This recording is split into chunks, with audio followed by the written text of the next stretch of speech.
Assalomu alaykum. Xayrli kech azizlarim. Hammanglarni jonli efirda ko'rib turganimdan xursandman. Mani ismim Saodat Ergashevna Qodirova, nevrolog shifokor hamda psixologman. Atom metodi yo'nalishida ishlayman, psixologiyada. Shunaqa tahlil hamda boshqa metodlarni qo'shilgani, kombinatsiya qilingan metodda ishlayman. Mani yaxshi ko'rib eshitayotgan bo'lsanglar, chatda plus qo'yinglar. YouTube'da translyatsiya olib boraman hamda Telegramda Dilimso'l psixologiya markazi kanalida ham jonli efir boshladik hozir. Plyusiklarni ko'rdim. Rahmat. Bugun judayam muhim bo'lgan, men yaxshi ko'radigan mavzuda gaplashamiz. Ichki ziddiyatlarni qanday qilib murosaga keltirish mumkin degan murosaga keltirish mumkin, ya'ni qanday qilib yechish mumkin degan mavzuda gaplashamiz. Ko'pincha mijozlarim shunaqa shikoyatlar bilan murojaat qilishadi, shunaqa muammolari bilan. Agar o'zimni bir loyihani boshlamoqchi bo'laman, ammo ko'pincha qo'rqqanimdan bir nimani noto'g'ri qilib qo'yaman. Shuning uchun yaxshi ko'rmagan ishimda ishlayman. O'zimga xo'jayin bo'lib ishlamoqchiman, o'zimni biznesimni ochmoqchiman, lekin qo'rqaman. Yaxshi oila qurishni xohlayman, lekin oldingi munosabatlarim o'xshamaganligi uchun hozirgi kunda qanaqadir o'zimga to'g'ri kelmaydigan, munosib bo'lmagan erkaklar uchraydi. Hammasida bir kamchilikni ko'raman deyishadi. Yoki bo'lmasam o'zim haqimda g'amxo'rlik qilgim keladi, o'zimni yaxshi ko'rgim keladi. Lekin ko'pincha aybdorlik hissi, gunohkorlik hissi bunga qo'ymaydi degan so'zlarni aytishadi. Va buni natijasida ko'p ishlashga majbur bo'laman. Agar bu hozirgi aytgan mijozlarimdek ko'rgan muammolar sizlarga ham tanish bo'lsa, chatda plus qo'yinglar. O'zinglarga bu holatlar agarda yaqin bo'lsa, o'zinglarda bu fikrlarni kuzatgan bo'lsanglar, holatlarni kuzatgan bo'lsanglar, chatda yozinglar. Bu degani ichingizda har xil rollarni ko'rsatadigan xuddi bir nechta odam borga o'xshaydi. Bu tanqidchi bo'lishi mumkin, yoki bo'lmasa bir narsaga erishmoqchi bo'ladigan, har doim davay deydigan dostigator bo'ladi, yoki yaxshi qiz rolida bo'lishingiz mumkin, yoki qaytamga qo'zg'olonchi bo'ladi-ku, hech nimaga quloq solmay o'zinikini qilmoqchi bo'ladi. Va bu ichingizdagi rollaringiz har xil tomonga sizni tortadi va bu narsa sizni juda kam ko'p energiyangizni olib qo'yadi. Va buni natijasida siz bir joyda turib qolasiz. O'zingizni juda ham charchagan, apatiyaga tushgan, hech nima yoqmaydigan yoki ko'p narsadan ko'nglingiz qolib ketgan bo'ladi. Va o'zingizdan ham ko'nglingiz qoladi. Shu narsalar bo'lishi mumkin. Agar bu narsalar tanish bo'lsa, bir raqamini qo'yinglar chatda. Yuqorida aytib o'tilgan narsalar tanish bo'lsa, bir raqamini qo'yinglar. Ya'ni qo'rquv bo'lsa, o'zingizni ishingizdan boshlashga yoki bo'lmasa o'zingizga munosib bo'lmagan erkaklar uchrasa, ularni tanlasangiz yoki o'zingizga biron narsa qilsangiz, aybdorlik hissi, uyat hissi bo'ladimi? Shu narsalarni boshingizdan kechirganmisiz? Ichingizda bir tanqidchingiz bormi yoki urushib sizni doim boshqalar bilan taqqoslaydigan yoki hamma narsani zo'r qilib bajarishim kerak, idealniy bo'lishi kerak deydigan yaxshi qiz bormi? Yoki hech nima yoqmay hamma bilan urushib ketasizmi? Birlarni ko'rdim. Tak, rahmat. Hammasini halol etganinglar uchun Rahmat. Bu narsa bitta sizda bu narsa bo'lmaydi, balki juda ko'pchilikda bu narsa kuzatiladi. Endi bu ichki shunaqa rollarni borligi, ovozlar yoki rollar deysizlarmi va nima uchun bu narsalar bir-biri bilan hamma narsani sporit qiladi, bir-biri bilan muhokama qiladi, bir murosaga kela olmaydi. Nevrolog sifatida miyamizda shu narsa bo'ladiki, bu ichki konflikt, ziddiyat bekorga keladigan, qalbimizni larzaga soladigan yoki shubha qiladigan narsa emas, balki har xil neyron bog'lanishlar orasida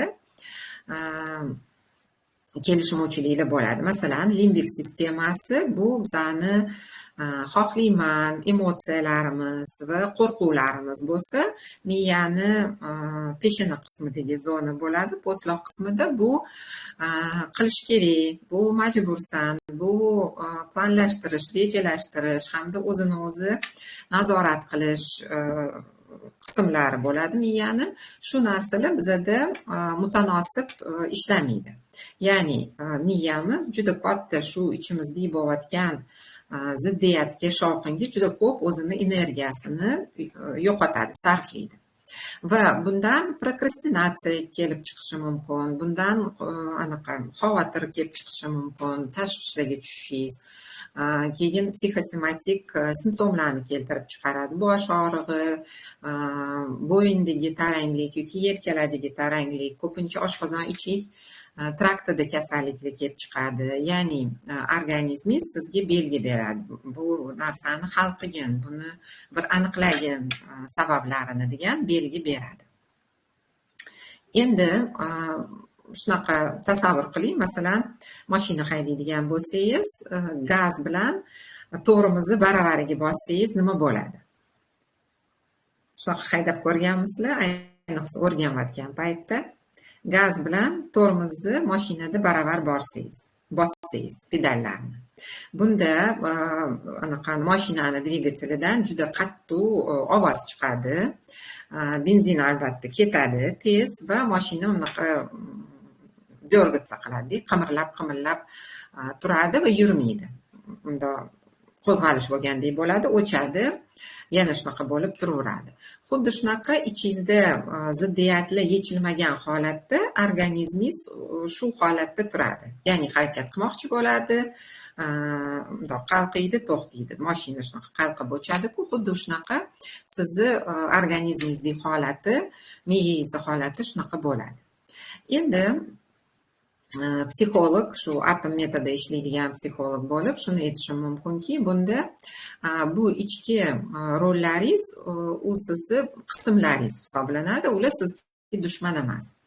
Ularni har bitta qismingiz o'zini muayyan bir vazifasi bor, funksiyasi bor va ular o'zini kelib chiqishi bo'yicha bolalik tajribangizga va umuman oilangizni tarixiga borib taqaladi. Masalan, tanqidchi, ichkingizdagi tanqidchi qismi bu sizni atrofdagilarni sizni g'iybat qilishidanmi, siz tashqaridagi odamlarni sizni gapirishidan saqlaydi. Bu sizga qachondir juda ham og'riqli bo'lgan bo'lishi mumkin. Shuning uchun sizni bundan himoya qilishga harakat qiladi. Yana nazoratchi bor. Bu hamma nomli qo'sh tirnoq ichida. Nazoratchi u qo'rqadiki, agarda sal bo'shroq bir narsani nazorat qilmasangiz, xuddi hamma narsa ostin-ustun bo'lib ketadi, xaosga tushib qolasiz. Bolaligingizda nimadir sodir bo'lganki, shundan qo'rqib, bu ongi osti bunga yozilib qoladi miyada va shuning uchun hamma narsani kontrolda ushlashga harakat qiladi. Endi yana qutqaruvchi bor. Qutqaruvchi rol yoki bo'lmasa qismi insonni. Bu qismi hammaga g'amxo'rlik qilishga, ularga bir nimalar qilib berishga, o'ziga qarshi bo'lsa ham boshqalarga yaxshilik qilishga harakat qiladi. Ya'ni qutqaradi ularni. Nima uchun? Chunki bolaligida nimadir bo'lganki, unga ota-onasini, ayniqsa onasini muhabbati yetmagan. Va shuning uchun u muhabbatini, uni qo'llab-quvvatlashini olishlik uchun, shuni his qilish uchun boshqalarga yordam berishga harakat qiladi.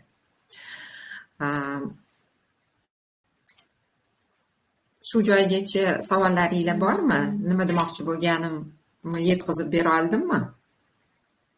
Ya'ni ular sizga yomonlik tilamaydi, balki oldingi noeffektiv bo'lgan strategiyani sizda ishlatishga harakat qiladi. Shuni ishlatadi. Endi bizani vazifamiz shundaki, bu qismlarni o'chirib bostirish emas, balki ularni har bittasini eshitib, ular bilan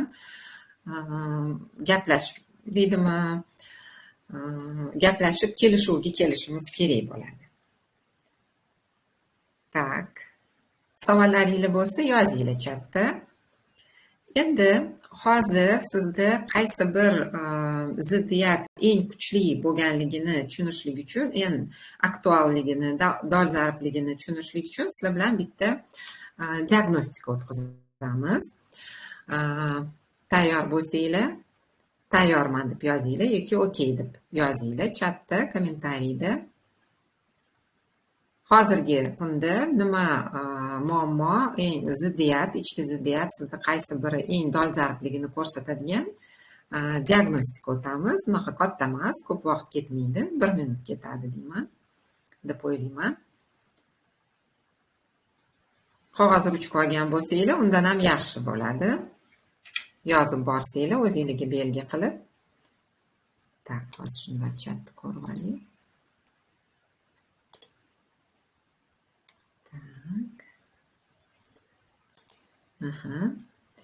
Demak, men sizlarga 4 ta ichki ko'pincha odatda uchraydigan ziddiyatlarni gapiraman. Siz undan o'zingizga hozir eng ko'p to'g'ri keladiganini o'zingizga belgilab olasiz.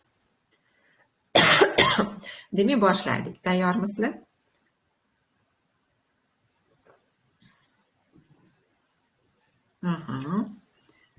Demak, tayyor bo'lsanglar, boshlaymiz. Birinchisi, o'zimni namoyon qilgim keladi. Riskovat qilgim keladi. O'zimni namoyon qilgim keladi yoki bo'lmasa xato qilishdan, boshqalarni gapirishidan, qoralashidan qo'rqaman. Bu o'zingizni realizatsiyangiz va xavfsizlik orasida konflikt, ziddiyat borligini ko'rsatadi. Birinchisi, demak, o'zim namoyon bo'lishi,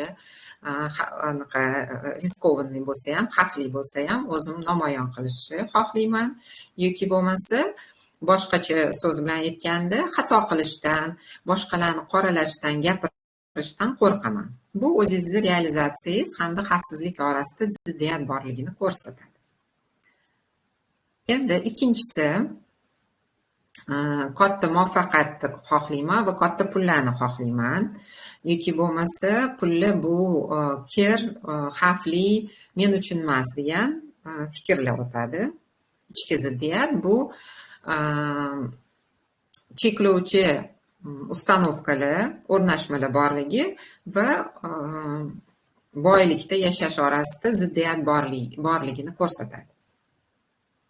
Uchinchisi, uyg'un bo'lgan, baxtli munosabatlarni xohlayman yoki bo'lmasam o'zimni ochiq ko'rsatishga va vafodor bo'lishdan qo'rqaman. Bu o'zingizni yaqindagi munosabatlarda,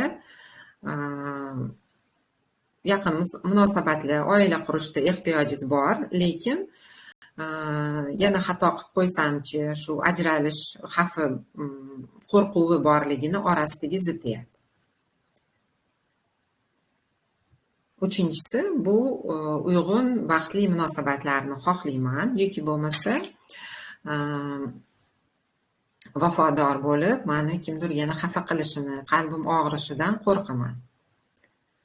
To'rtinchisi, bu dam olish, hayotdan zavqlanishni xohlayman yoki bo'lmasa har doim foydali bo'lishim kerak, har doim ko'p ishlashga majburman. Bu majburiyat hamda mazza qilish deymizmi, naslаждение, удовольствие orasidagi ziddiyat. O'zidan qoniqish va majburiyat orasidagi ziddiyat. Yana bir marta takrorlayman. Agar hozir 4 ta odatda ko'p uchraydigan ichki ziddiyatlar to'g'risini sanab o'taman. Bu ulardan qaysi biri to'g'ri kelsa, sizga shuni sonini chatda yozib qoldiringlar, o'zingizga belgilab olinglar. Birinchisi, bu o'zimni namoyon qilaman, xavfli bo'lsa ham yoki xato qilishdan, boshqalar qoralashidan, gapirishdan qo'rqish. Bu o'zini samorealizatsiyasi va xavfsizlik orasidagi ziddiyat hisoblanadi. Muvaffaqiyat, katta pullarni xohlayman yoki pullar bu kir, xavfli va men uchun emas. Bu katta boylikka ega bo'lish va chegaralovchi o'rnashmalar borligini ko'rsatadigan ziddiyat. Uchinchisi, baxtli, uyg'un munosabatlarni xohlayman yoki bu o'zimni vafodorligimni hamda qalbini nozikligini ko'rsatishdan qo'rquv. Ya'ni yaqin munosabatlar oilasi bo'lishini xohlaydi va yana og'riqli munosabatlar bo'lishidan qo'rquv. To'rtinchisi, dam olishi, hayotdan maza qilishi, zavqlanishi xohlayman yoki har doim majburman ko'p ishlashga va foydali bo'lishga. Bu o'zini hayotdan zavqlanishi hamda majburiyatlar orasidagi ziddiyatni ko'rsatadi. Bunda sonlarni qo'yinglar. 1, 2, 3, 4. Qaysi biri sizga ko'proq mos keldi? Tak, hozir chatda oching. Tak, 1 qo'yishibdi. 1, 4, 2. Xo'p. Assalomu alaykum. Hozir diagnostika o'tyapmiz. Diagnostikada sonlar qo'yishgan. Shunga son yozishyapti. Tak, 3. Yaxshi. Endi bu konflikt ko'ryapsizlar, bu ziddiyatlar ko'pchilikda bo'ladi. Bu umumiy insoniyatga tegishli bo'lgan anaqa. Hammaga tegishli, hamma odamlarga. Tak, rahmat bo'lishganingizdan. Endi sizlar bilan diagnostikani o'tkazdik. Endi sizlar bilan bir amaliyot bajaramiz, praktika bajaramiz. Bunda shu ichki ziddiyatlarni murosaga keltirishga birinchi qadam bo'ladi. Buning uchun qulay bo'lib o'tirib olinglar, oyoq qo'linglarni chalishtirmaysizlar va iloji boricha hech kim sizlarga xalaqit qilmasin. Ko'zinglarni yumib o'tirasizlar va burundan chuqur nafas olamiz, og'izdan chiqaramiz. Oldingi efirlarga kirgan bo'lsanglar, nafas olish, to'g'ri nafas olish bu eng muhim jarayonlardan bittasi hisoblanadi. Ko'zimizni yumib, chuqur nafas olamiz burundan. Og'izdan chiqaramiz va tasavvur qiling, oldingizda ikkita stul turibdi. Xayolan bir stulga o'zingizni bir qismingizni, masalan, bir loyihani boshlamoqchi bo'lgan qismingizni yoki rolingizni borligini tasavvur qiling, o'tirganini tasavvur qiling. Va qanaqa ko'rinishda, necha yoshda, nima kiyim kiygan, shunga e'tibor bering. Yuz ifodasi qanaqa? O'zingizni qismingiz, masalan, qaysi qismingiz? Bir loyiha boshlamoqchi, biznes boshlamoqchi yoki o'zingizga taalluqli bo'lgan, yaxshi oila qurmoqchi bo'lgan, masalan, turmush qurmoqchi bo'lgan qismingizni tasavvur qiling. Qanaqa ko'rinishi? Necha yosh, yuz ko'rinishi qanaqa, nima kiygan? Bu bitta stulda o'tiribdi. Endi ikkinchi stulda tasavvur qiling, bunga qarshilik qilayotgan qismingiz yoki rolingiz. Bu tanqiddan, kimdir qoralab gapirishidan qo'rqadigan qismingiz. Masalan, aytyapman, sizda o'zingizniki bo'lishi mumkin. Diqqat bilan unga qarang. Uni ko'rinishi qanaqa va tanangizda nima his qilyapsiz bu qismingizga qaraganingizda.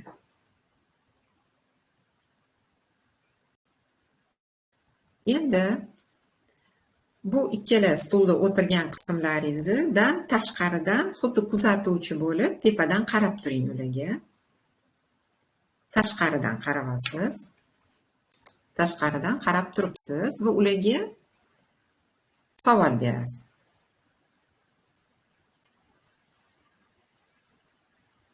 Men uchun eng yaxshi nimani ravo ko'rasan bunga harakat qilayotganingda.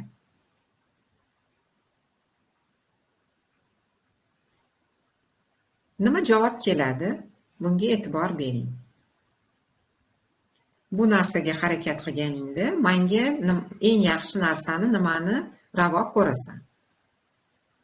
Nima javob keldi? Bu birinchi qismingizga javob beryapsiz. Nimanidir xohlayotgan. Bunda namoyon bo'lishingni, erkinlikni, o'zing yaxshi ko'rgan ishda ishlashingni xohlayman degan so'zlar kelishi mumkin. Nimani tasavvur qilgan bo'lsangiz, qaysi qismingizni tasavvur qilgan bo'lsangiz. Endi hozir bu savol berishibdi. Hozir praktika o'tyapmiz. Ichki ziddiyatlarni murosaga keltirish degan mavzuda efir o'tyapti va diagnostika qildik. Diagnostikadan keyin endi amaliyot bajaramiz.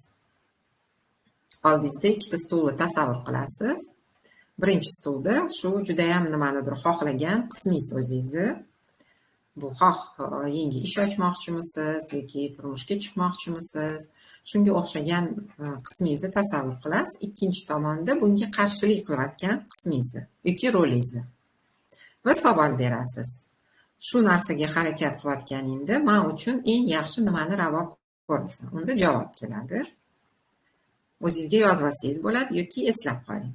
Endi kelgan joyimiz bu ikkinchi qismingizga, ya'ni bunga qarshilik qilayotgan qismingiz bor. Shunga savol berasiz. Xuddi shu savolni berasiz.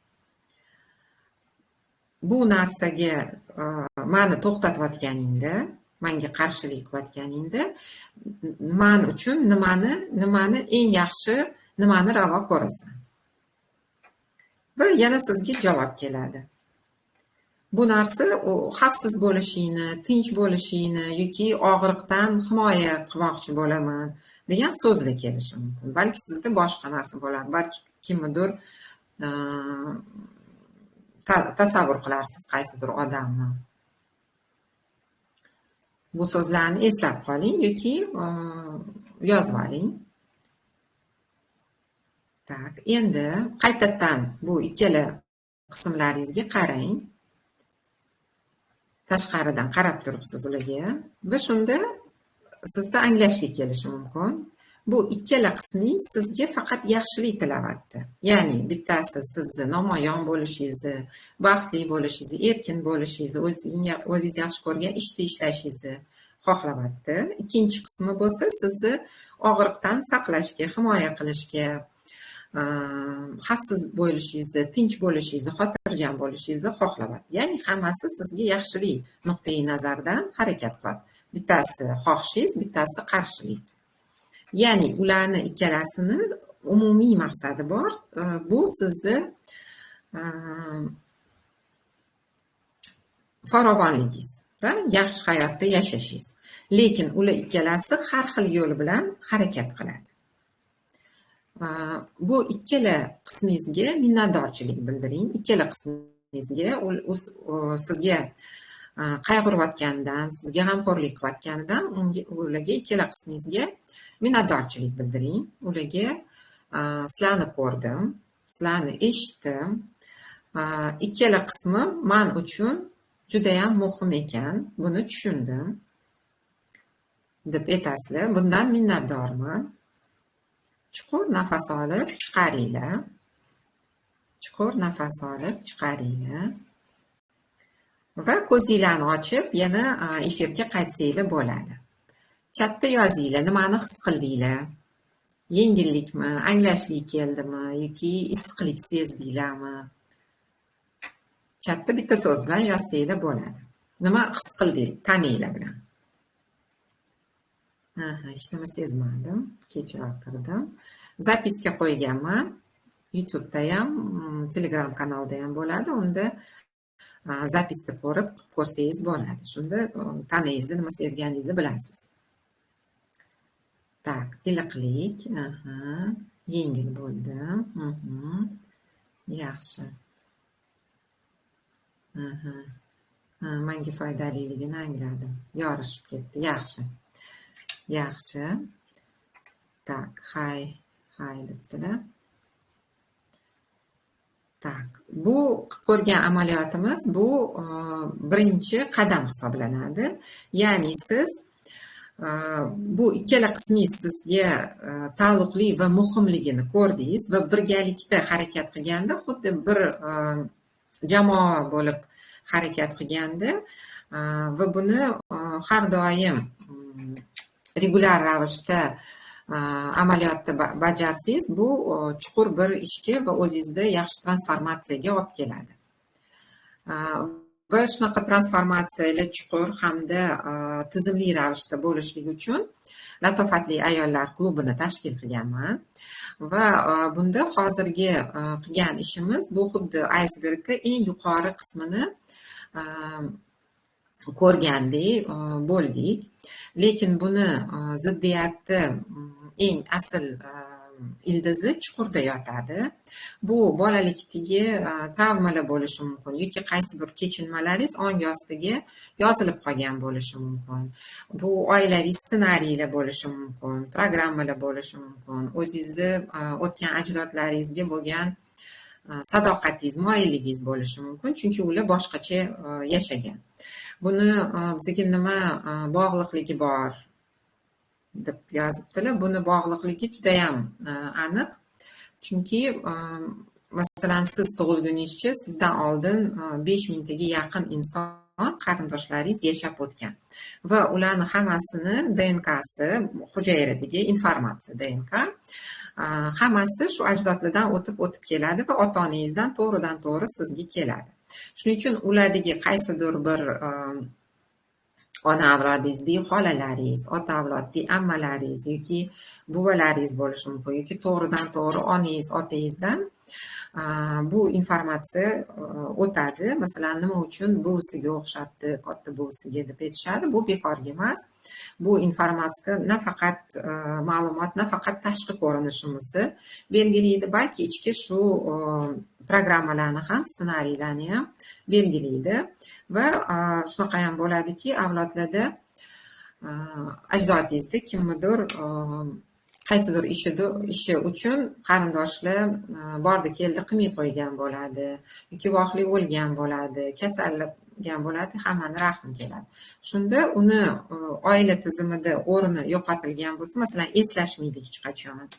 Nima uchun? Mana namoz o'qiganda duo qilinadi-ku, hamma o'tganlarni joyi jannatda bo'lsin deb ko'pincha birma-bir oti bilan aytishadi. Lekin ko'pchiligini bilmaymiz-ku.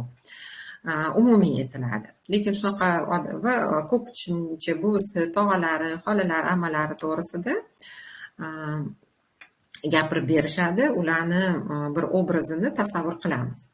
Lekin kim to'g'risidadir gapirishmaydi. Ya'ni u haqida yoki yomon gapirishadi yoki umuman gapirishmaydi, xuddi u odam yo'qdek. Bularni o'rni bo'sh turadi, ya'ni oila tizimida ularni tan olinmagan deyiladi. Shu psixologiyada, rastanovkada. Va ularni o'rniga kelib tug'ilgan keyingi avlod vakili, masalan, hozirgi sizni zamondoshingiz, sizni oilangizdagi kimdir bo'lsa, unda o'zini o'rnida xuddi o'zini topolmayotgandek, turmushi yaxshi bo'lmaydi, ish joyi yaxshi bo'lmaydi, har xil ishlarga ishlab ko'raveradi, hech nima chiqmaydi. Bu o'zi no'noq, qo'lidan hech nima kelmaydi degan gaplarni gapirishadi. Lekin aslida bu o'zini joyida emas, balki o'sha o'tgan ajdodini hayotini yashayotgan bo'ladi. Shuning uchun shunaqa o'zini joyida emas degan termin bor. Shu boshidan o'tkazayotgan bo'ladi. Va bunda shu psixologik buni inson o'zi anglab yetolmaydi, chunki bu ongi ostimizda turadi, uni inson o'zi bilmaydi ham. Masalan, mustaqil ravishda uni qidirib topishlik ham imkonsiz, chunki bunda sizni psixologik himoyalar ishlaydi, miyangizni anaqasi himoyalari ishlaydi. Shunda inson yillar davomida xuddi bir doirada yurgan bo'ladi va o'sha eski xatolarini takrorlayveradi va o'sha takrorlanuvchi ssenariylar deb shunga aytiladi. Va o'zini energiyasini shu narsalarga ketkazadi. Voy, menda nimaga bunaqa bo'lmayapti, eski narsalarni eslab, o'zi bilan o'zi ziddiyatlarda yashab yuraveradi. Shu ziddiyatga, shu kurashishga kuchi ketaveradi. Ya'ni boya mashinani misol keltirgandek, gaz tormozga baravar bosaveradi va mashina qalqib joyidan yurmaydi. Xuddi shu narsa miyamizda, ongi ostimizda, organizmimizda bo'ladi. Klubda nima bo'ladi? Klubda har oyda bir mavzuda ishlaymiz. Bu pullar bilan munosabat bo'lsin, bu samotsenka ustida o'ziga ishonch bo'lsin, yoki sog'liq bo'lsin, yoki bo'lmasa oilaviy munosabatlar. Shu mavzularda ishlaymiz. Bunda siz har haftada nima olasiz klubda bo'lgandan? Har haftada praktikalar bo'ladi. Hozirdagi amaliyotlar o'tamiz. Bunda o'zingizdagi har bitta qismingizni rollaringiz bilan ishlashi, bu emotsiyalaringizni yashab o'tishi va qalbingizni og'riqlardan, yaralardan tuzalishni o'rganasiz, tuzatasiz. Chunki ko'pchilik insonlar o'zidagi bor emotsiyalarni uyaladi ularni bostirishga harakat qiladi, chuqur uyat hissi yoki gunohkorlik hissida yashaydi. Bulardan chiqishga yordam beradi klubda bu praktikalar va chuqur terapevtik nimalarni, efirlarni shunaqa o'tkazaman. Unda har bitta ishtirokchini, klub a'zosini muammolarini qarab ishlab beraman va jonli efir o'zida tahlil o'tkazib beraman. Shunda siz o'zingizni shu ajdodlaringizdagi ssenariylarni, programmalarni ko'rasiz va ularni yechimini topasiz. Va atrofingizda o'zingizga o'xshagan insonlar bo'ladi, chat bo'ladi. O'ta savollaringizni bemalol yechib, boshqa insonlarda ham shunaqa muammo borligini ko'rishingiz, ular bilan fikr almashishingiz va savollaringizga har doim javob beraman. Shuning uchun bunda klubga a'zo bo'lganingiz faqatgina ma'lumotni, masalan, darslarni sotib olmaysiz, balki bunda o'zingizni tinchingiz, xotirjamligingiz uchun, o'zingizni energiyangiz ko'p bo'lishi uchun, o'zingizni orzuyingizdagi hayotda zavqlanib yashash uchun ichki ziddiyatlaringizni yechib sarmoya kiritgan bo'lasiz. O'zingizga o'zingiz sarmoya kiritasiz, investitsiya qilasiz. Shuning uchun hozirgi efirda qatnashayotganlarga spetsialniy taklif, bu o'zini narxi 250 ming bo'lsa, sizlarga efirda yoki efirdan keyin yozsanglar, garmoniya so'zini yozsanglar, shunda sizlarga anaqa chegirmali skidkadagi narxi bo'ladi. 150 ming narxda klubga a'zo bo'lishingiz mumkin. Shunda o'zingizni shu ichki ziddiyatlaringiz bilan kurashib, energiyangizni ketkazmasdan, balki o'zingiz bilan o'zingiz hamkorlikda ishlab, ichki dushmanlaringizni o'zingizni kuchli tomonlaringizga aylantirishga muvaffaq bo'lasiz. Tak, savollaringiz bo'lsa yozinglar, men chatdagi savollarni o'qib turaman. Tak, hozir bitta savol berishibdi. Chutda ketib qoldi. Tak. Savol o'qolmadim. Nima beradi bu? Klubda ishtirok etganingizda faqatgina meditatsiya qilmaysiz, praktika qilmaysiz, balki masalan muammoyingizni aytasiz. va bu muammo bo'yicha tahlil o'tib beraman. Ya'ni butun nima sabab bo'lganini diagnostikada ildizini topamiz va prarabotka deyiladi rus tilida. Shu muammoingiz bo'yicha to'liq ishlab beraman, uni yechimini olasizlar. Faqat darslarni ko'rib o'tirmaysizlar. Albatta yozma darslar bo'ladi. Chunki nima uchun yozma vazifa beradi? Buni ko'pchilik psixologlar beradi, men ham beraman. Chunki miyamiz, qo'limiz barmoqlarimiz uchida retseptorlar joylashgan, miyamiz bilan bog'liq. Yozganingizda bu narsalarni ishlaydi, ikkalasi, bu birinchisi. Ikkinchisi, emotsiyalaringiz, hissiyotlaringiz hammasi ochiladi, tegidan ko'chadi. Ko'pincha kelgan mijozlarim menga men hayotim yaxshi, erim bor, ishim bor, bolalarim bor, hech qanaqa muammoim yo'q deyishadi. Bu uni shu miyani himoyalari ishlab ketganini ko'rsatadi. Shunda bu himoyalardan chiqib o'zini asl sabablarini, lekin nimagadir o'zidan o'zi qo'rquvi bo'ladi, xavotiri bo'ladi yoki nimadir ishlari o'xshamaydi yoki qarzlarga kirib qolgan bo'ladi, shunga o'xshagan hammada. Lekin ularni o'ziga o'zi ham halol, chestniy tan olishga qurbi yetmaydi deymizmi, tan ololmaydi. Shuni natijasida shu xatolarini takrorlayveradi. Bu himoya yoqilganini bildiradi. Menda hamma narsa yaxshi, menga kerak emas deydiganligi. Hozir yaxshi bo'lsa ham, kelajakda masalan 5 yildan keyin munosabatlaringiz qanaqa bo'lishini xohlaysiz? Chunki 5 yil ichida o'zingiz o'zgarasiz, turmush o'rtog'ingiz o'zgaradi, atrofingizdagi insonlar o'zgaradi, o'zingiz ham o'zgarasiz. Buni natijasida munosabatlaringiz hozir yaxshi deb aytayotgan bo'lsangiz ham, ular o'zgarishi mumkin va hozirgi o'zingizning munosabatingiz unga to'g'ri kelmay qoladi. Shuning uchun ham o'zini ustida ishlab, shu transformatsiyalarni o'tkazganda yaxshi natija beradi.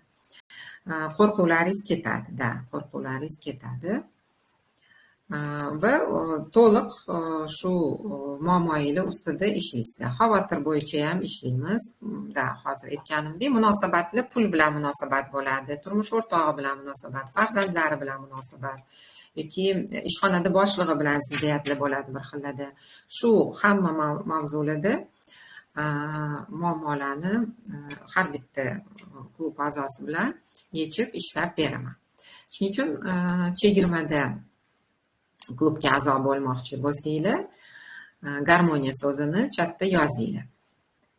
Endi har doim aytganimdek, kim tahlil o'tishni xohlaydi jonli efirda, kim jonli efirda tahlil o'tmoqchi bo'lsa, mikrofoninglar yoqib, men o'taman deb aytishinglar mumkin va YouTube'da meni tomosha qilayotgan, meni eshitib ko'rayotgan kuzatuvchilarimga Telegram kanaliga o'tishinglarni taklif qilaman. Shu profilimiz sarlavhasida havolasi bor. YouTube'da unaqa ochuvdan ochuv muloqot qila olmaymiz. Tahlil o'tganda savol beraman, ularga javob berishingiz kerak bo'ladi. Yozganda uzoq bo'ladi, shuning uchun mikrofoningizni bosib ovozli gaplashamiz. Uchun u yoqqa davomiga tahlil o'tish uchun Telegram kanaliga o'tinglar. Hozir yana savollaringizni qo'yib. 3 dan ozgina, 4 dan ozgina debdilar. Juda ham ta'sirli bo'ldi. Yaxshi, tasavvur qilgan bo'lsangiz, bu yaxshi.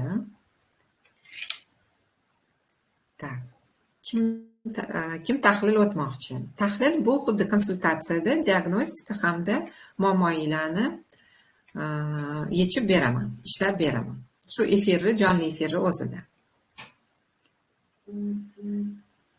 Video bilan gaplashsam, videosiz gaplashsam bo'ladimi debdilar. Videosiz gaplashsangiz bo'ladi, lekin ovozingizni eshitishim kerak. Yozganda hamma ko'rmaydi va uzoqroq davom etadi-da. Chunki mana surilib ketyapti bir xil anaqalar yozilgan kommentlar.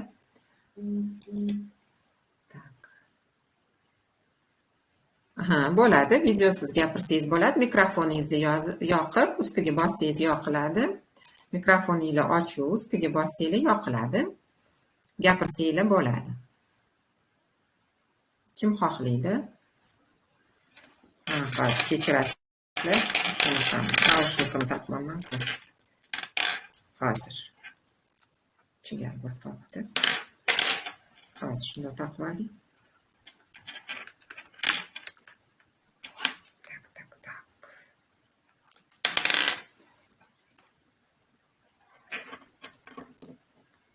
Tak, boshqatdan gapiringchi, eshitmay qoldim.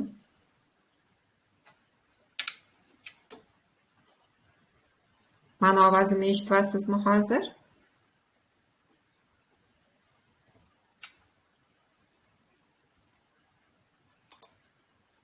Tak, gapirib bering. Assalomu alaykum. Va alaykum assalom. Hozir shunday narigi uyga kirayotdi turibman. Kirib oling. Hech kim xalaqit qilmaydigan joyda bo'lishingiz kerak. Xayrli kech. Xayrli kech, yaxshimisiz? Yaxshi, rahmat. Tak, hozir bir daqiqa. YouTube'dagi kuzatuvchilarimni ham yana bir bor taklif qilaman. Telegram kanaliga o'tishinglarni. Profilimda havolasi bor. Telegramdagi kanalni havolasi bor. O'tsanglar, u yoqda davom ettiramiz. Chunki bu yoqda gapirayotgan, Telegramdagi gapirayotgan ishtirokchini, tahlil o'tayotgan ishtirokchini eshitmaysizlar. Shuning uchun bu yoqda tugataman va Telegram kanalida davom ettiramiz. Tak, marhamat, o'zingizni tanishtiring. Men 20 yoshli. Sirdaryo viloyatidaman. Xo'p, ismingiz nima? Nora bir qidirib yaratgan. Husnora. Xo'p, Husnora, nima muammoni yechmoqchisiz? Shu oxirgi mahallar oyim bilan sal tortishib qolyapmiz.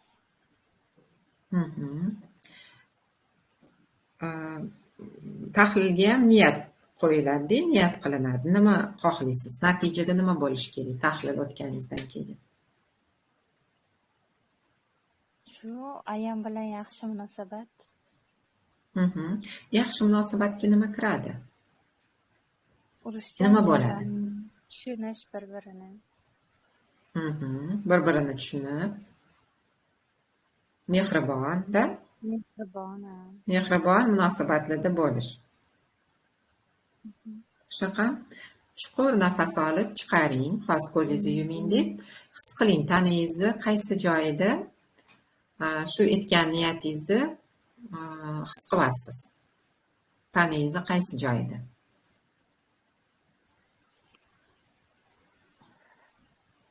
Yuragimda. Хорошо. Так, mehribon. Hozir shunday yozib oling, men o'zimga yozaman deb.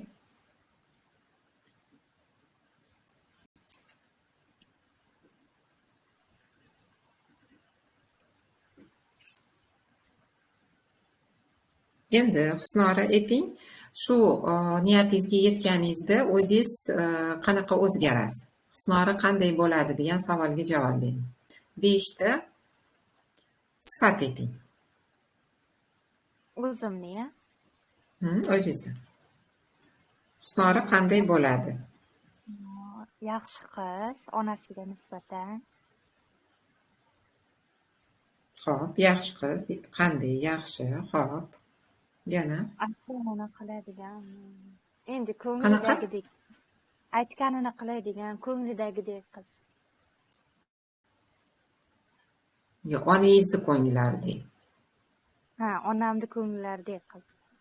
Yo, o'zingiz qanaqa bo'lasiz? O'zingiz. O'zingiz nima holatlarni xohlaysiz boshdan kechirish? Onangiz bilan munosabatlaringiz yaxshi bo'lganda.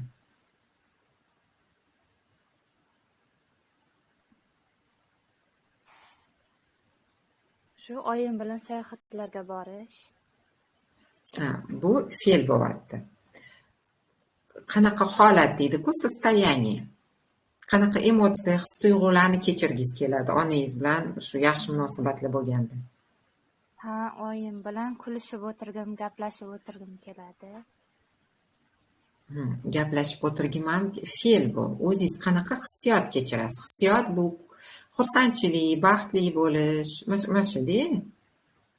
Baxtli. Shunday baxtli Xo'p, bo'lish, xursandchilik, yaxshi kunlar, baxtli, oilamiz xursand. davrasida. Yo'q. O'zingizni holatingizni ayting. Oila davrasida bu holat emas-ku. Baxtli bo'lishingiz. Yana ayting. Qanday savoliga javob berish kerak? Qanday? Mhm.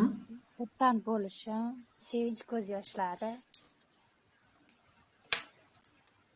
Sevinch ko'z yoshlari. Shunaqa dedingizmi? Ha? Yig'laydi degani-da bu. Endi xursandchilikdan-da endi. Yo'q, xursand qanday bo'ldi? Yig'laydi ham bu fe'l.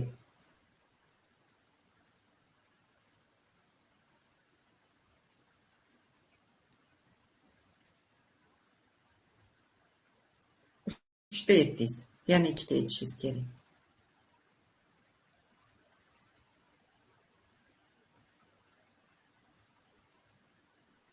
Hozir. Yana ikkita dedingizmi? Mhm. Yana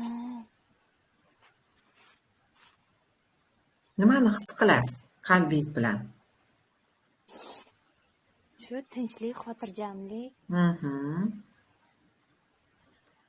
Xotirjamlik. Bu qo'shaloq so'z, to'g'rimi? Ikkita qilib yozish kerakmi? Xotirjamlik. Yana yengil bo'lasizmi? Ha. Xo'p, Yengillik. yengil. Xo'p. Endi aytingchi, nima uchun hozir real hayotingizda bu narsalar yo'q o'zingizda? Bu niyatingiz yo'q. Sizga foydali tomoni bor-ku. Nima foydali tomoni bor? Menga foydali tomoni bor. Qanaqa? O'zimga, asablarimga. Xo'p, mas hozir onam bilan munosabatlarim yaxshi emas, ko'p janjallashaman deyapsiz-ku. Shuni nima foydali tomoni bor o'zingizga? O'zimga kelajakda o'zimga foydali tomonlari bor. Nima foydali tomoni? Ayting. Ya'ni onam bilan munosabatimizda Husnor, savolimni eshitdingizmi yo eshitmadingizmi? eshitdim. Hozirgi real hayotingizda bo'layotgan narsadan nima foyda bor sizga? Shu janjal, urushlarni nima foydasi bor?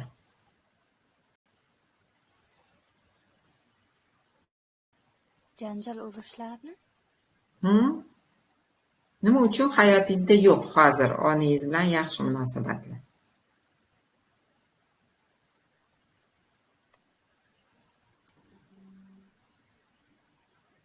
chunki munosabatlar kamaygan.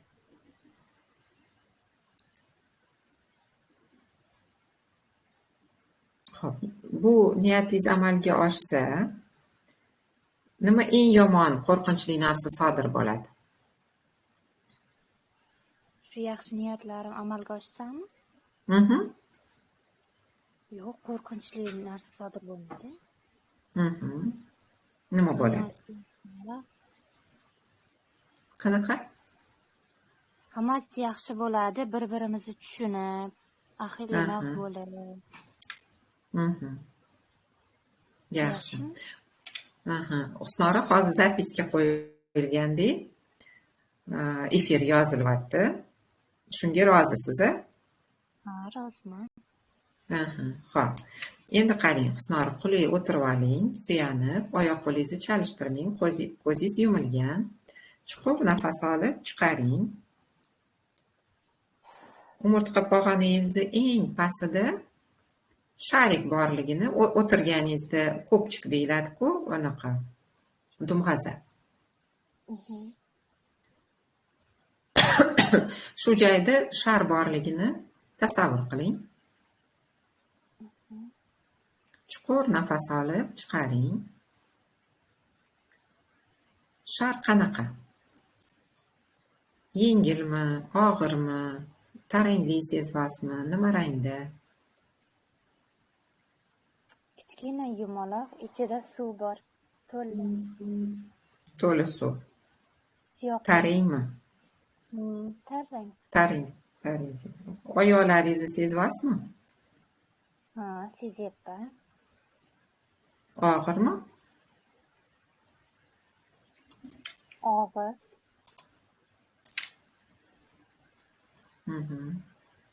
Chuqur nafas olib chiqaring. Endi sharik tepaga chiqyapti. Kindigingiz atrofida, bachadon sohasida. Uni qanaqa his qilasiz? Yengil. O'rtacha kattalikda. Och rangli? Och pushti. Chuqur nafas olib chiqaring. Endi yuqoriroqqa chiqdi shar oshqozoningiz qismiga. Bu yerda nima his qilasiz?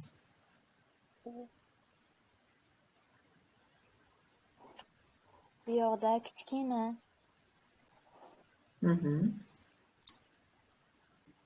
Qora rangli shar.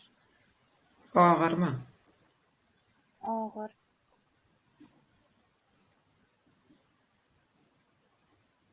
Chuqur nafas olib chiqaring. Endi shar yana yuqoriroqqa chiqdi. Ko'krak sohasida. Bu yerda nima his qilasiz? Shu yoqdan bir sanchib ketdi.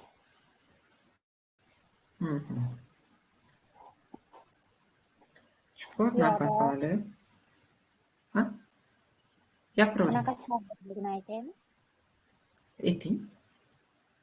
Qizil kichkina shar. Sanchib turibdimi? Bir sanchib o'tdi. Xo'p, chuqur nafas olib chiqaring. Endi bo'yningizga chiqdi. Tomog'ingizda shar. Qanaqa? Oddiy, oppoq.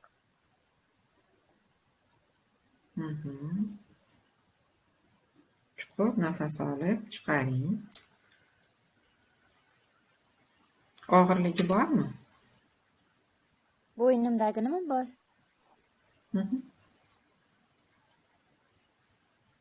Bormi og'irligi? Boshimdaginimi? Yo'q, bo'yningizdagini. Yo'q, bo'ynimdagini og'ir yo'q. Endi yuzingizda, ko'zingizda shar chiqdi. Yuzimda ham suvli shar.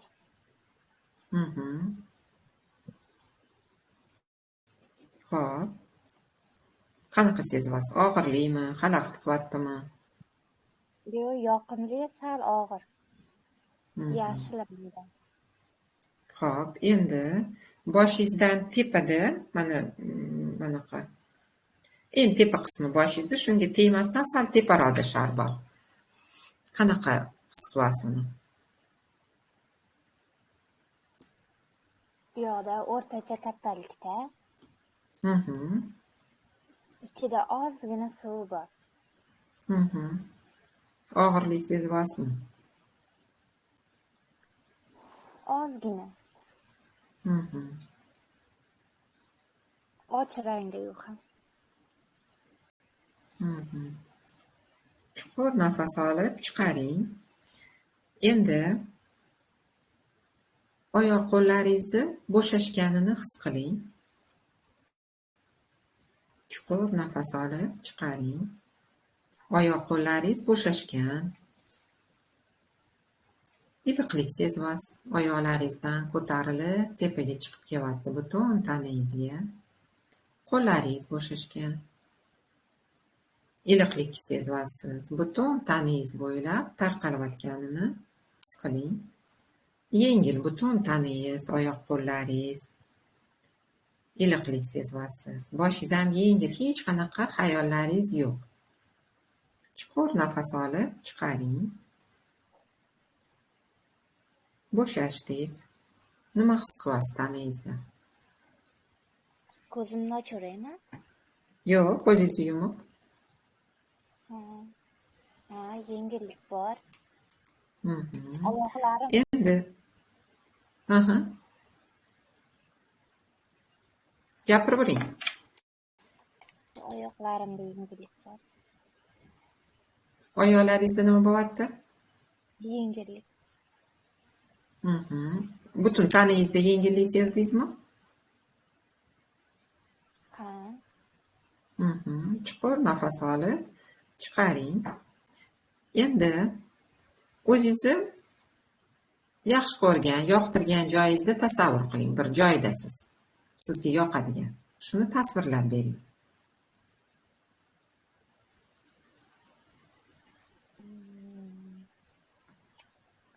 bo'lajak turmush o'rtog'im bilan. Yo'q, turmush o'rtog'ingizsiz bir joyiga aytyapman. Ha, o'zim-a? Hmm. O'zim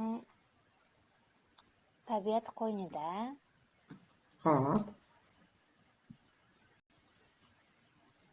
kitob o'qib o'tiribman. Mhm. Nima bor atrofingizda? Quyosh, gullar, daraxtlar. Mhm. Va men yozib o'tiribman. Mhm. Yaxshi. Chuqur nafas olib chiqaring. Shu o'tirgan joyingizga birinchi figura keldi. Qaysi tomoningizga turdi sizga nisbatan?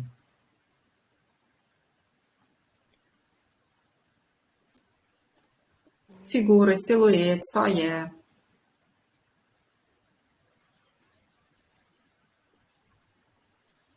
O'tirgan holatimda Farqi yo'q. Mana siz o'tiribsiz. Sizni oldingizga bitta figura keldi. Qaysi tomoningizga turdi? O'zingizga nisbatan ayting. ro'paramga. Mhm. Nima his qilyapsiz tanangizga e'tibor bering. Birinchi figura kelganda oldingizga. Sizga qarab turibdimi? Ha, qarab turibdi. Mhm. Yaxshi. Nima his qilyapsiz tanangizda?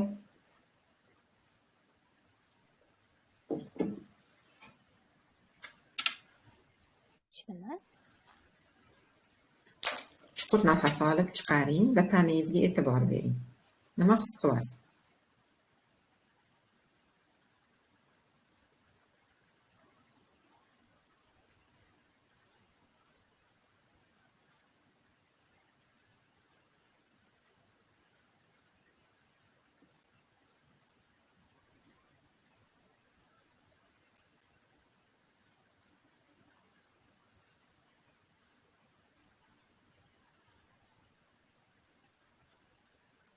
Husnor, nima his qilyapsiz tanangizda? Prosta jimirlashmi, og'riqmi? Yoki hech nima deb ayting, agar sezmagan bo'lsangiz. Hozir meni oldimga figurali odam keldi-ya. Qarshimda turibdi deb aytdingiz-ku tasavvuringizda. Ha, sezmadim hech nima. Tanangizda hech nima sezmadingiz. Ha, turibdi qarshimda. Xo'p, tanangizda hech nima sezmadingiz. Yo'q. Xo'p, chuqur nafas olib chiqaring. Endi ikkinchi figura keldi oldingizga. Qaysi tomoningizga turdi?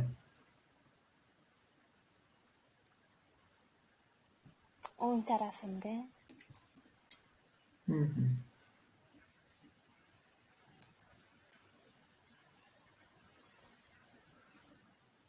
Chuqur nafas olib chiqaring. Tanangizda nima his qilyapsiz ikkinchi figura kirganda? Og'irlik. Og'irlik. Chuqur nafas olib chiqaring. Eshitilyaptimi ovozim? Ha, eshitilyapti. Endi uchinchi figura keldi oldingizga. Qaysi tomoningizga turdi? Ro'paramga.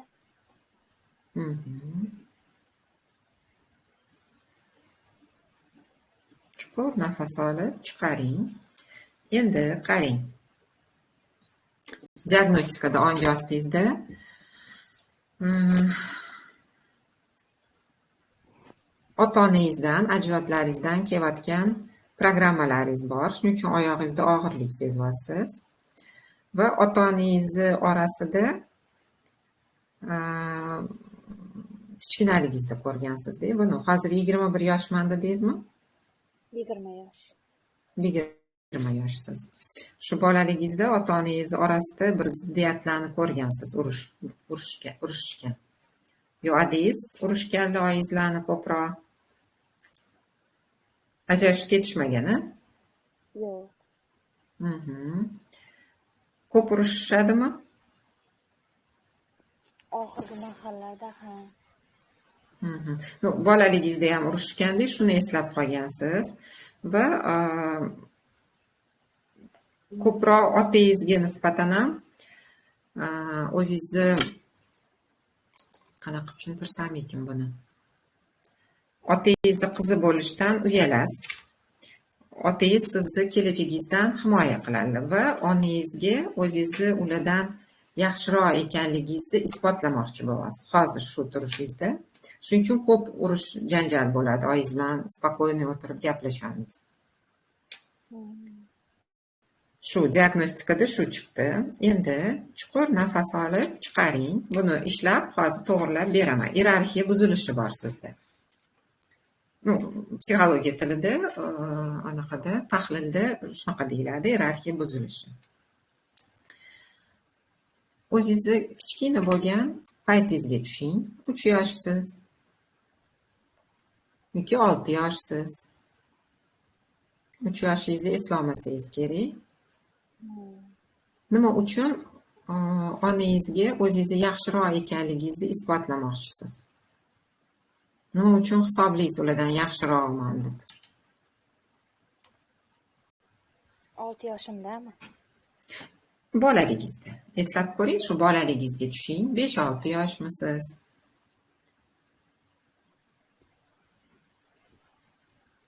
O'zi umuman nima uchun? Ha? Nima uchun Gapiravering. yaxshi bo'lish farzand? Ha. Onangizga o'zingizni yaxshiroq ekanligingizni isbotlamoqchisiz. Yaxshiroq uy yuritasizmi, yaxshiroq qizmisiz, ulardan nimanidir yaxshiroq ekanligingizni isbotlamoqchisiz. Onangiz nimanidir yomon qiladi deb hisoblaysiz, siz ulardan yaxshiroqsiz. Shuni isbotlamoqchi. Shuning uchun oranglarda ziddiyat ketyapti, kurash ketyapti. Tushuntira oldimmi? Nima uchun? Shuni eslang, bolaligingizda bu bor.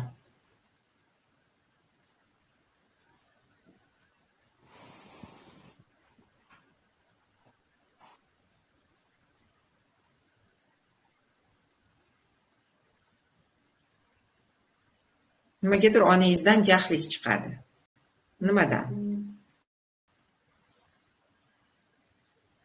Esladingizmi, Husnora? Yo'q. Xo'p, Husnora, chuqur nafas olib chiqaring. O'zingizni kichkinaligingizni tasavvur qiling. 5-6 yoshsiz yoki 7 yoshsiz. Chuqur nafas olib chiqaring. Onangiz oldingizda turibdilar, o'sha yoshdalar. 25 yosh, 27 yoshmilar, 30 yoshmilar, necha yosh bo'lsalar, o'sha paytdagi yosh paytlarini tasavvur qiling. Siz kichkina qizsiz, ularga pastdan tepaga mundoq qarab turibsiz. Gapiring. Oyi, sizdan jahlim chiqadi, sizdan xafaman. Menga ko'p ish buyurasiz, ukalarimga qaragin deysiz. Xohlagan ko'ynagimni olib bermadingiz. Yo maktabga xohlagan papkamni olib bermadingiz. Esladim. Xo'p, shu so'zlarni gapiring onangizga qarab, nimani eslagan bo'lsangiz, nimadan jahlingiz chiqqan, nimadan xafa bo'lgansiz, shuni gapiring onangizga qarab. Nima deb aytasiz? Oyi deysizmi, mama deysizmi?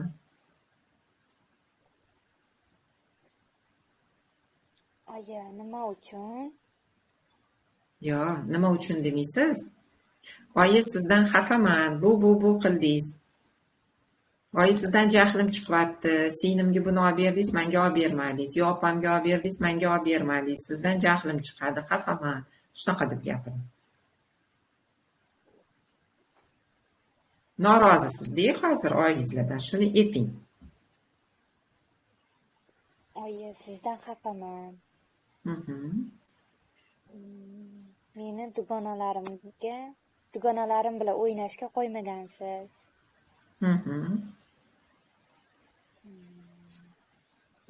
Yoqtirgan oyoq kiyimimni olib bermagansiz. Jahlim chiqadi shundan. Shundan jahlim chiqadi. Gapiring yana. Hamma shu kelayotgan narsalarni jahlingizni bostirmang. Chiqarishingiz kerak hozir. Bundan qo'rqmang. Buni gapirganingiz bu degani oyimni yomonladim, men yomon qizman deb o'ylamang. Bu narsa kichkina Husnorani ongi ostida qotib qolgan va hozirgi onangiz bilan munosabatlaringizga xalaqit qilyapti. Bu oyingizlar yomonlar degani emas. Lekin siz buni gapirishingiz kerak. Chiqaring jahlingizni. Oyi, men sizdan xafaman.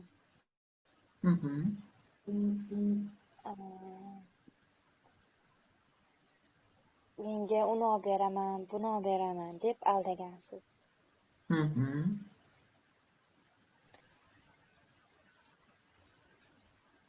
Yana gapiravering. Yoki keyingi hafta deb aldagansiz. Qo'ynim qoldi sizdan. Ko'nglim qoldi sizdan. Boshqa Gapiring. ishlamayman. Yana gapiring.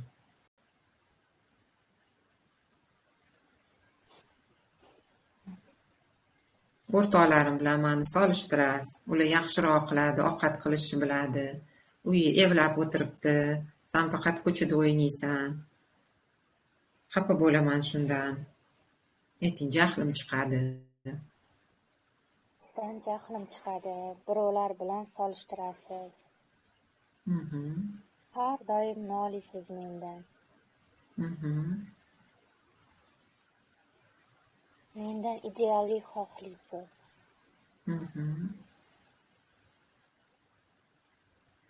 Meni yaxshi ko'rmaysiz. Tushunmaysiz. Gapiring, Husnora.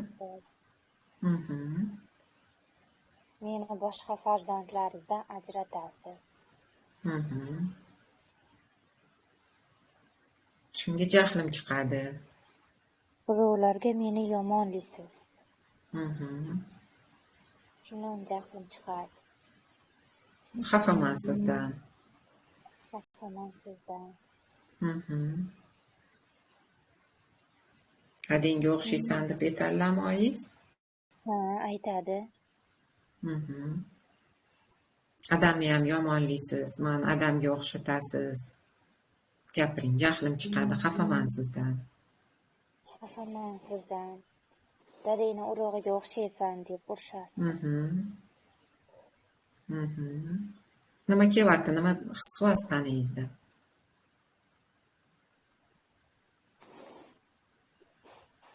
Ozgina og'riqlar. Qatingizda. Shu yuragim tomonda. Hali ham anaqa gapirib bo'lmadingiz-da, hamma xafagarchiligingizni, jahlingiz chiqayotganini shuni gapiring. Men bundoq tishlarim og'riyapti-da, bu anaqasi zlost deydi rus tilida, jahlingiz chiqayotganini ko'rsatadi. G'azabingiz borligini ko'rsatadi hali. Shuning uchun gapiring deyapman sizga.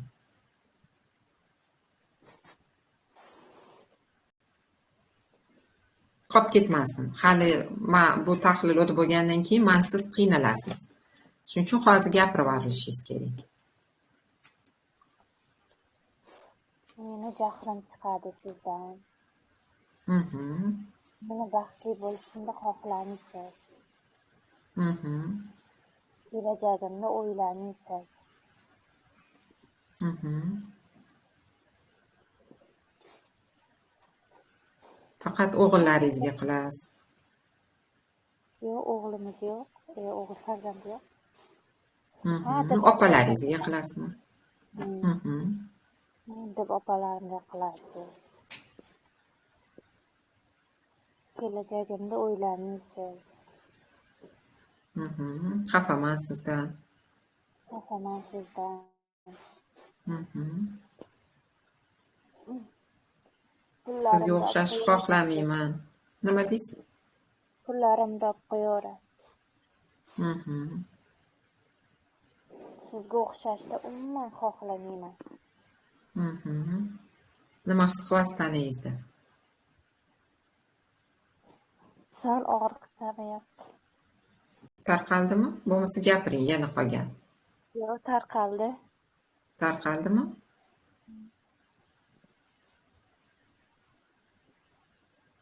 Bir xil ishlaringizdan g'azabim chiqadi, o'sha pullarimni olib qo'yishingizdan.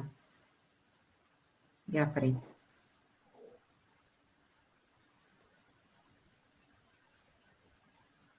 Kerakli narsalarni yashirib qo'yishingizdan jahlim chiqadi. Mhm. Ishlatilmaydigan kerakli vaqtida bermaysiz. Mhm. Mhm.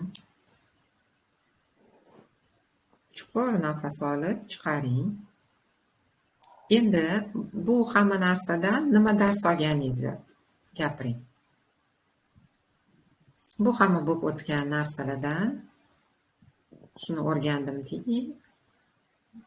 masalan, buyumlarim har doim taxt kerakli joyda bo'lishini o'rgandim.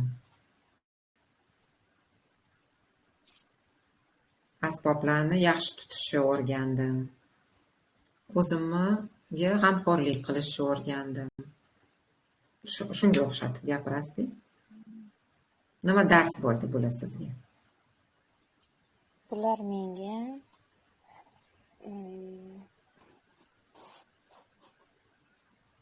narsalarni kerakli vaqtida ishlatish, Mhm. kelajakda yaxshi o'zimga boshqa ona anaqasini ko'rishda, ya'ni unaqa ona bo'lmayman degan xulosaga kelish. Mhm. Xo'p, mehribon ona bo'laman. Mehribon ona bo'lish. Mhm. Bo'laman. Darsini o'rgatdi. Yana Turmush o'rtoq.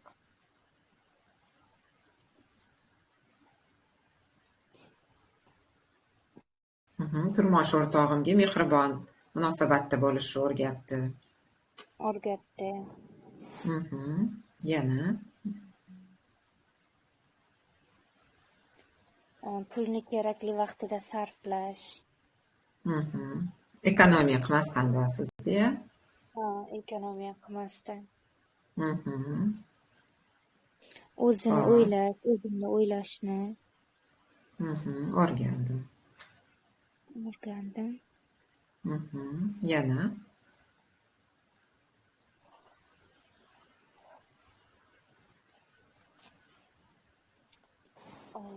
Oldinga harakat qilishni, harakatdan to'xtamaslikni. yaxshi. Endi onangizlarga minnatdorlik eting. Minnatdorlik eting.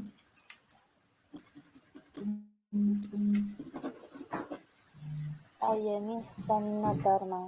Hammasi uchun.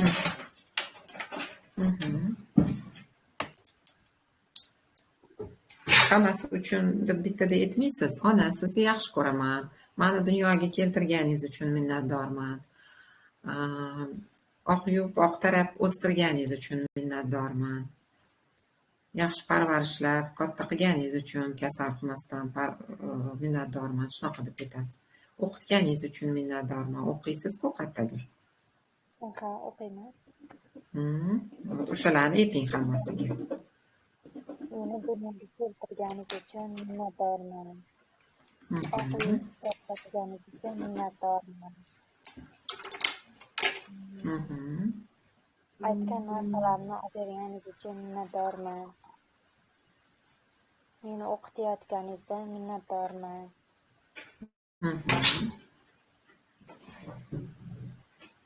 chiroyli kiyimlar olib berganingizdan minnatdorman.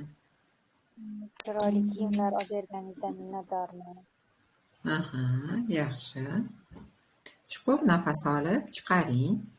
Endi onangiz yuraklaridan sizga muhabbatlarini chiqarib berayotganlarini tasavvur qiling. Siz kichkina qizsiz, sizga yuraklaridan muhabbatlarini chiqarib beryaptilar. Nima ko'rinishida? E'tibor bering. Qanaqa rangda? Oyim sariq sochda, kulib turibdi. Xo'p, yuraklaridan muhabbatlarini olib beryaptilar sizga. Nima ko'rinishida? Sariq quchoqlayotgan ko'rinishida. Sariq ko'ylakda. Yo'q, muhabbatlari nima ko'rinishida? Onangiz sizga muhabbatlarini beryaptilar. Nima ko'rinishida? Shirin so'z. Shirin so'z? So'zni predmet qilib nima ko'rinishida? Sharmi? Yuraychami? Yuraycha. Nima rangda? Qizil. Qizil rangda. Onangizni qo'llaridan oling yuraychani, muhabbatlarini. Oldim. Haroratini sezing, hidi bormi, e'tibor bering. Ha, shirin hidi bor. Harorati qanaqa? O'rtacha iliq. Onangizni muhabbatlarini yuragingizga soling. Yuragingizga soling va uni butun tanangizga tarqalayotganini tasavvur qiling. Har bitta a'zoyingiz, to'qimalaringizga, har bitta hujayrangizga kirib borayotganini tasavvur qiling. Chuqur nafas olib chiqaring. Tanangizda nima his qilasiz?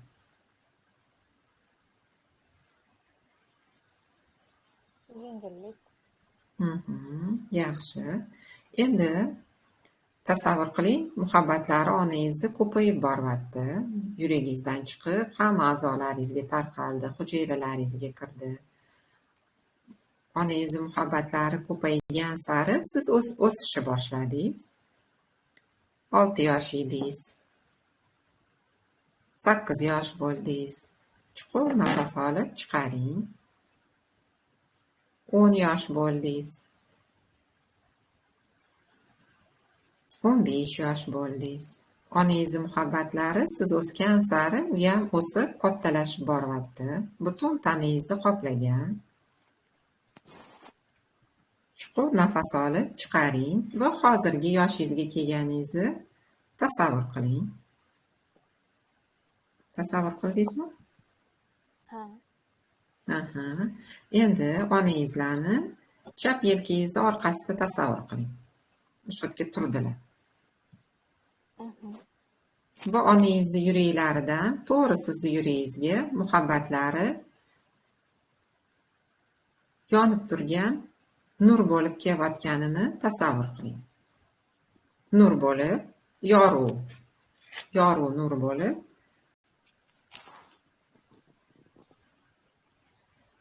yorqin, yorug' nur bo'lib yuragingizga to'g'ri kirib kelyapti. Chuqur nafas olib chiqaring. Tasavvur qildingizmi? Onangiz bilan shu nur orqali bog'langansiz muhabbatlari bilan. Va bu muhabbatlari yuragingizni to'ldirdi. Butun tanangizga tarqaldi. Tarqaldi issiqlik. Tanangizda issiqlik sezyapsizmi? Butun tanangizga tarqalganini his qiling.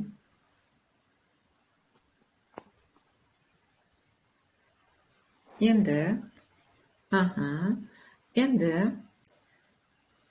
otangiz sizni nima uchun kelajagingizdan himoya qilayotganlarini eslang, bolaligingizga tushing. Qachon sizni himoya qilganlar? Nimadan himoya qilganlar?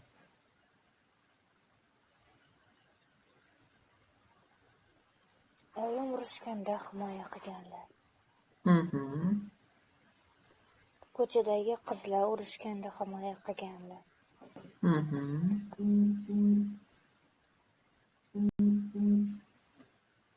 Nima his qilyapsiz tanangizda, otangizni hozir eslaganingizda? Ishdimi? Mhm. Chuqur nafas olib chiqaring. Endi mani ketimdan takrorlaysiz. Ada deysizmi? Nima deb chaqirasiz? Dada, Aha, dada, sizni yaxshi ko'raman. dada, sizni yaxshi ko'raman. Sizdan minnatdorman. Sizdan minnatdorman. Sizni farzandingiz ekanligimni his qilishim uchun mani himoya qilishingiz kerak emas. Sizni farzandingizligim uchun Farzandingiz ekanligimni his qilishim uchun farzandingiz ekanligimni his qilishingiz uchun mani himoya qilishingiz kerak emas. meni himoya qilishingiz kerak emas. Mhm. Sizga tug'ilganimdan taalluqliman. Sizga tug'ilganimdan beri taalluqliman. Mhm. Yashashdan qo'rqmayman. Yashashdan qo'rqmayman. O'zimni hayotimni o'zim uddalayman. O'zimni hayotimni o'zim uddalayman. Mhm.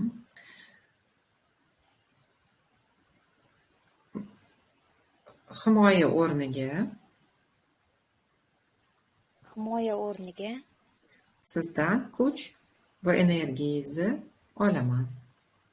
Himoya o'rniga sizdan kuch, energiya olaman.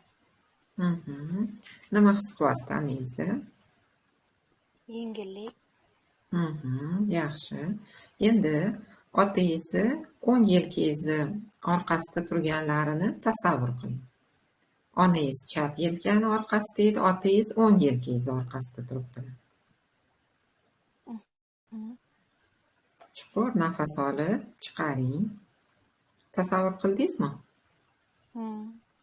O'ng qo'llarini yelkangizga qo'ydilar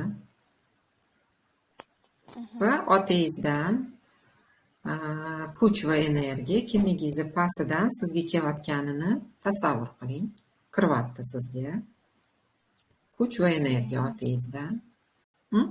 meni chaqirishyapti. Endi tugatmasak ketolmaysizda. Oyim chaqiryapti-da. Xo'p, hozir deng. Hozir boraman deng. Hozir sizni qo'yib yuborolmayman bunaqada. Hozir ozgina qoldi.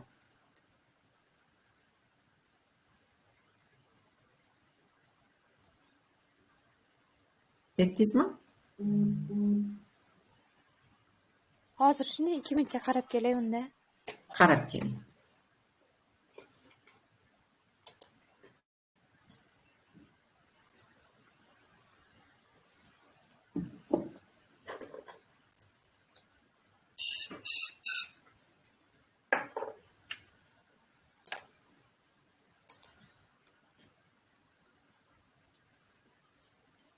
Husnorani onalarini iyerarxiya bo'yicha joylarini to'g'rilaganda sraz onalari chaqirishni boshladi. Tak, kutaylikchi, hozir kelib qoladilar.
Husnora Kegunlarichi savol yozishibdi, shuni o'qib javob berib turaman. O'zini destruktiv emotsiyalarini oilam bilan gaplashganimda kelib chiqadi. Shuni qanaqa qilib ziddiyatlardan chiqsam bo'ladi? Ko'pincha gaplashmay qo'yishadi yoki bo'lmasam ta'na qilishadi. Unga qaytib kelishim kerak, ular uchun qilishim kerak.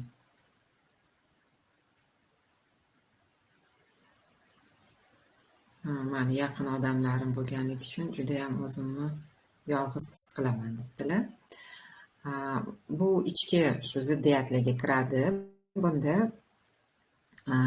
hozir mana hozirgi tahlilimizga o'xshab, agar diagnostikada ko'radigan bo'lsak, onasiga nisbatan kuchli norozilik bo'ladi ongi ostida va otasiga nisbatan bo'lishi mumkin. Bolaligida ko'p onasi urushgan paytda yoki ota-onasi bilan urushgan bo'ladi.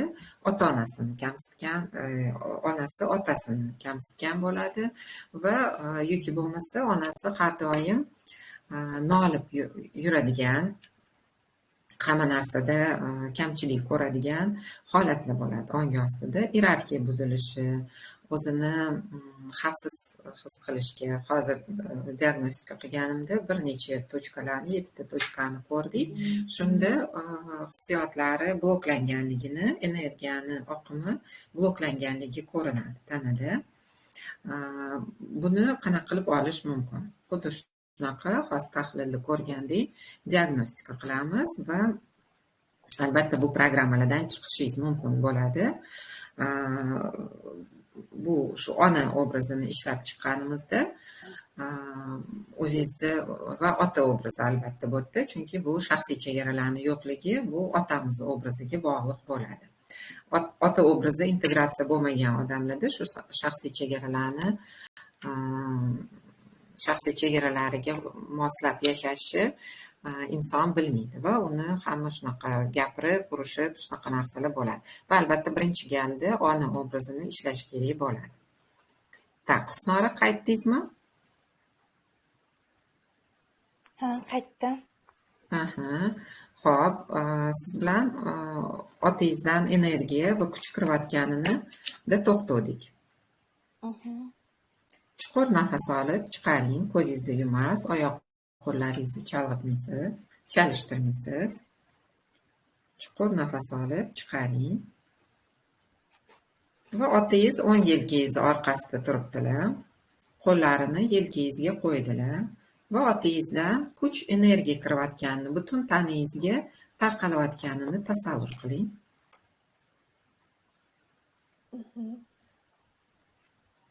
Tanangizni qanaqa his qilasiz? Nima his qilasiz? Shu yengillik, kuchlik. Chuqur nafas olib chiqaring. Endi tasavvur qiling, onangizdan muhabbatlari kirib kelyapti yuragingizda. Otangizdan kuch va energiya, yuragingizda ular ikkalasi aralashib, oldinga qarab nur bo'lib, katta nur bo'lib chiqib ketyapti. Va shu nurda o'zingizni mehribon, onangiz bilan yaxshi munosabatlarda gaplashib o'tirganingizni, o'zingizni baxtli, xursand, tinchlik, xotirjamlikda yengil his qilayotganingizni tasavvur qiling. O'zingizni niyatingizni. Boya yozdik-ku, natijangiz.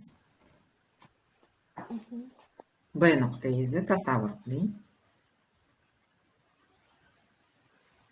Mehribon, do'stona, yaxshi munosabatlarda siz onangiz bilan shuni tasavvur qiling. Ko'ra oldingizmi? Ha, ko'ra oldim. Tanangizda nima his qilasiz? Yengillik, xotirjamlik. Yaxshi. Chuqur nafas olib chiqaring. Bu holatni eslab qolishga harakat qiling. Tanangiz bilan eslab qolishga harakat qiling. Hissiyotlaringizni, shundagi holatingizni. Chuqur nafas olib chiqaring. Qancha uzoqlikda Shu natijangiz. Masofasini ayta olasizmi? Ha, Qancha? Nechi qadam? 3 metrcha. Yurib boring. 3 metr ko'p emas-ku. 3 qadam qo'ysangiz, birlashing. Shu niyatingiz bilan birlashing. Yurib borib, yura olasizmi? Ha, yuryapman. Birlashdingizmi? Ha, birlashdim. Chuqur nafas olib, chiqaring. Qanaqa tanangizdek his qilishingiz? Nimani his qilasiz? Iliqlik. Chuqur nafas olib, chiqaring. Bu holatda shu yengil, iliq bo'lganda xotirjamlik his qilganingizni yana biroz his qilib turib esingizda qolsin bu holatingiz. Va keyin ko'zingizni ochsangiz bo'ladi.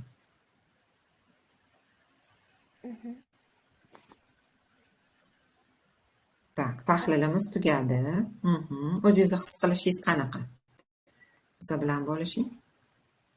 Ha, yaxshi, og'riqlari ketdi. Yaxshi. Chuqur nafas olib chiqaring. Yana bir narsa esimdan chiqibdi. Boya his qildingiz-ku sharlarni. Shularni birma-bir ko'rib chiqaylik. Eng pastda do'ng'aza sohasidagi shar qanaqa hozir? Qanaqa his qilasiz?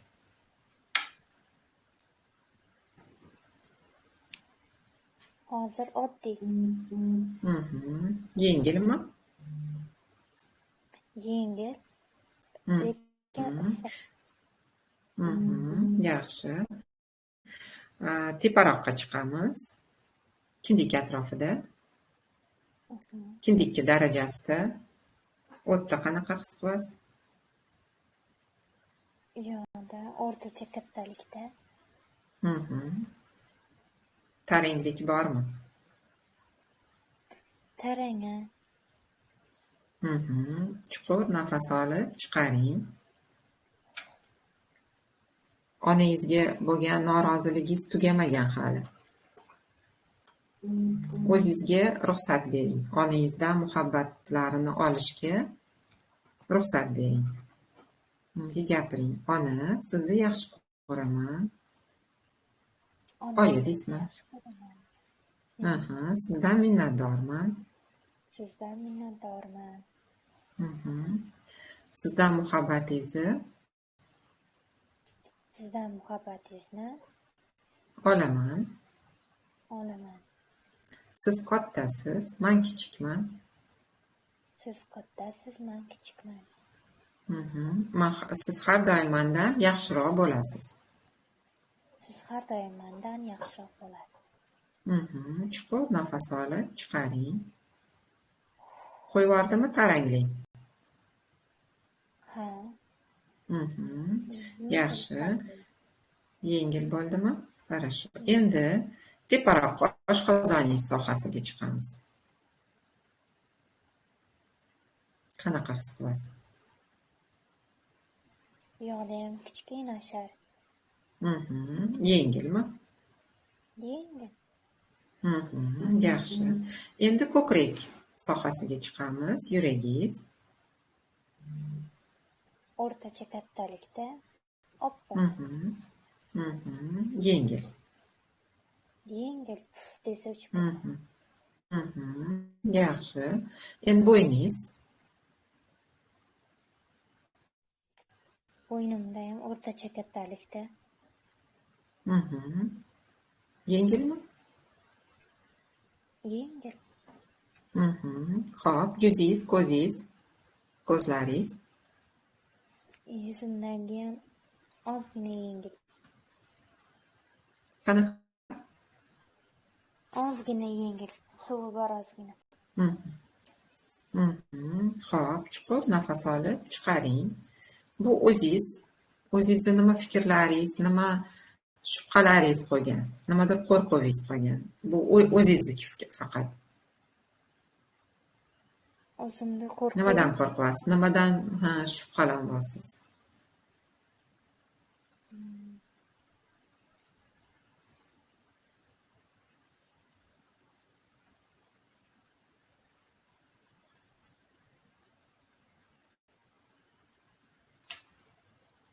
Nimaga ruxsat bermaysiz o'zingizga?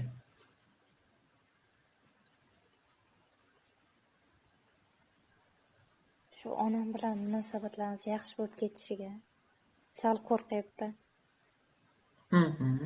Xo'p, Yana shuni yomonlashib yig'ing. ketishidan qo'rqyapti. Yo'q, yomonlashmaydi. Chuqur nafas olib chiqaring. Chuqur nafas olib chiqaring. Bu hamma qo'rquvingizni, tanangizni hamma qismidan yig'ing bitta joyga. Bitta joyga yig'ing. Va chuqur nafas olib chiqarganingizda bu narsani sharik holatiga keldi. Tashqariga chiqaring nafasingiz bilan. Chiqarib tashlang. Qilib. Chiqardingizmi? Ha, chiqardim. Nima ko'rinishda ekan? Nimaga o'xshaydi? Yashil yumaloq. Yashil yumaloq yerga kirib ketayotganini tasavvur qiling. Tak, chuqur nafas olib chiqaring. Endi ko'ring, yuzingizda, ko'zingizda nima sezasiz? Yengillik peshonamda ayniqsa. Yaxshi. Chuqur nafas olib chiqaring va boshingizni tepasida shar bor, uni qanaqa his qilasiz? Uyam o'rtacha kattalikda yengil ilinib turibdi. Yaxshi. Chuqur nafas olib chiqaring. Tak, hamma nuqtalaringizda shu nimaga niyatingizga yetilgan bloklarni oldik. Ko'zingizni ochursangiz bo'ladi. Chuqur nafas olib chiqaring. Oching. Qanaqa his qilishingiz o'zingizni?